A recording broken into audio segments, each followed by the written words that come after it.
Top 4 de hoje, né, Ana? Foi bom que a gente enrolou um bocado aqui na primeira pergunta, você não perdeu tanto. Top 4 de hoje. Em que situação, Fábio, a gente deve se preocupar com a dermatomiosite? Quando que ela traz riscos à vida? Quando que é mais complicado? O que que a gente deve procurar que deve acender o sinal de alerta? E a gente que tem uma pegada diagnóstica, eu acho que na construção do diagnóstico, não é só dar o nome da doença, a gente chegou a fazer um preâmbulo disso em relação ao câncer de pele.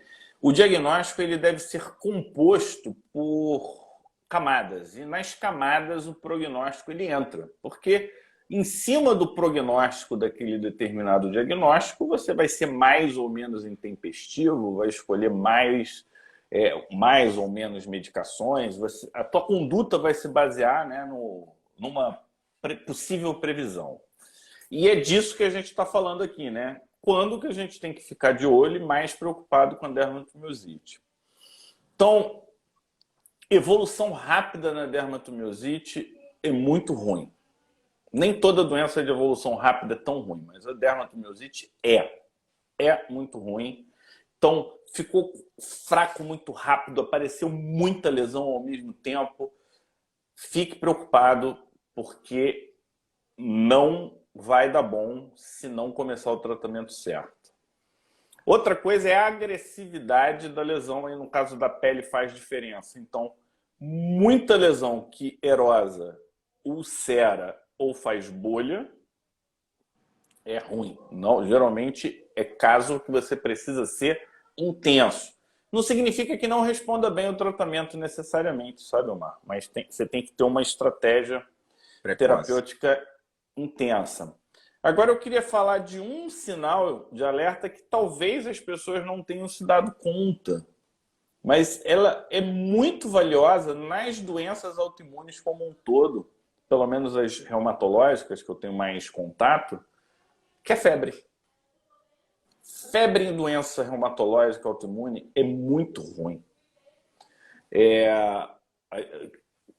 Qual que é o mecanismo da febre, né? Para quem não lembra, febre, quando a gente estuda febre, a gente vê muito interleucina 1, interleucina 6, e geralmente produzida pelas células fagocíticas, amplificada pelas células dendríticas e células inflamatórias daquele determinado tecido.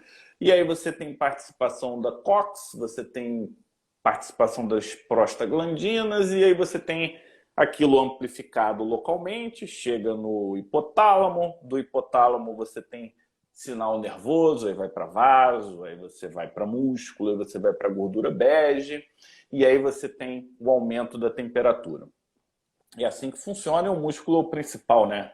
Elevador de temperatura desse processo. O que acontece na dermatomiosite? Na dermatomiosite, ninguém sabe exatamente o motivo, mas a interleucina 1 é uma interleucina importante na gênese da dermatomiosite. A interleucina 18 é uma interleucina importante que também está associada à febre. Mas de onde que vem essa febre? E parece que, ou uma das possíveis explicações, além da amplificação da inflamação causada pelos anticorpos, porque os próprios anticorpos, a porção genérica do anticorpo amplifica, né, a inflamação, traz complemento que também amplifica a inflamação, acontece o fenômeno da piroptose. Então parece que a piroptose é um dado importante, e o próprio DNA que fica liberado, ele funciona como dump e amplifica sinal. Talvez nem todos estejam acompanhando todas as siglas, mas você quer explicar de forma simples? Você que é o amigo do simples.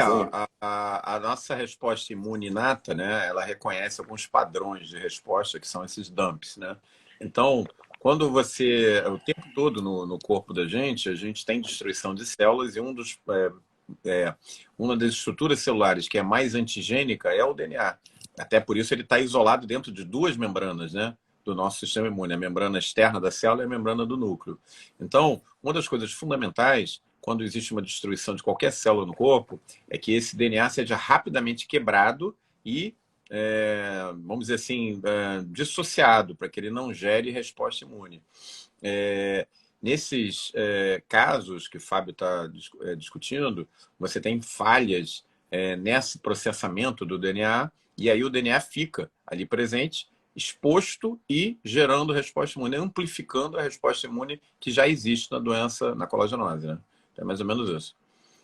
Enquanto a apoptose é um sistema de morte celular silencioso, programado, harmônico, é como se fosse um araquiri, né? O cara vai, faz lá.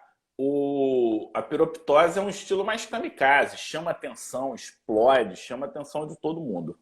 E eu queria chamar atenção para a febre, que talvez a gente não valorizasse tanto assim nas doenças reumatológicas, mas para ficar muito preocupado com febre em doença reumatológica. Ou é uma infecção que está lá, ou é a doença que está ativando e vai chegar chegando.